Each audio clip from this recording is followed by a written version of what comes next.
Yandi is approaching the end of its mine life, and there is decades of closure work to do. So the opportunity here was not only to engage with the Banjima on what they would like to see, but to actually physically involve them in the work, in the rehabilitation and restoration of country. Ross West, who is an environmentalist, had a fantastic idea of doing a tree nursery to help build up the stock of trees for site rehabilitation. That kind of dovetailed into discussions that we'd already had around engaging more Banjima traditional owners at Yandi, but also in these types of activities to build on the connection to country. There's a lot of work going on in the background and how we can sustain trees or wooded plants, because traditionally seeding by machinery, these plants haven't had a very high success rate. So tree nurseries have been proven to enhance or improve the success rate of the trees.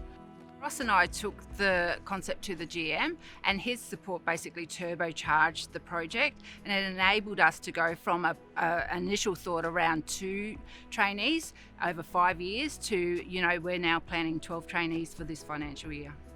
So the partnership is around working with organisations such as the Banjima Native Title Aboriginal Corporation on looking at the best ways to recruit trainees, understanding what type of outcomes that we would like to get for both them and ourselves is the imperative. It's a way of actually engaging traditional owners and developing the program itself with their support and their contributions.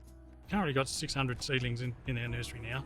We'll be looking at scaling that up to 5,000 from seeds themselves, so they'll be propagated by our team, and then gradually we're working our way up to a 5-year plan of up to 20,000 trees. When we first done the nursery, I felt glad we got things up and running and that, and I felt more happier working in my own country.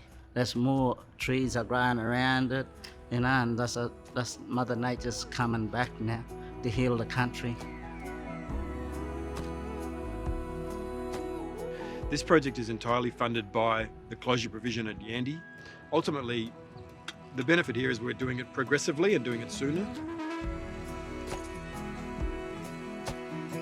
So as much as, getting the number of traditional owners into our business is important, it's also about how we maintain that relationship with traditional owners going forward and ensuring that they have a good experience within our company and that the connection that they have to us is a good one. We're proud of what we've done.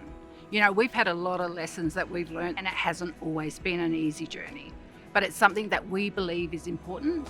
I think you'll find you have the people within your organisations that have this passion and have experience, and what really needs to happen is you kind of need to unlock that potential, give them the space and give them the resources to succeed.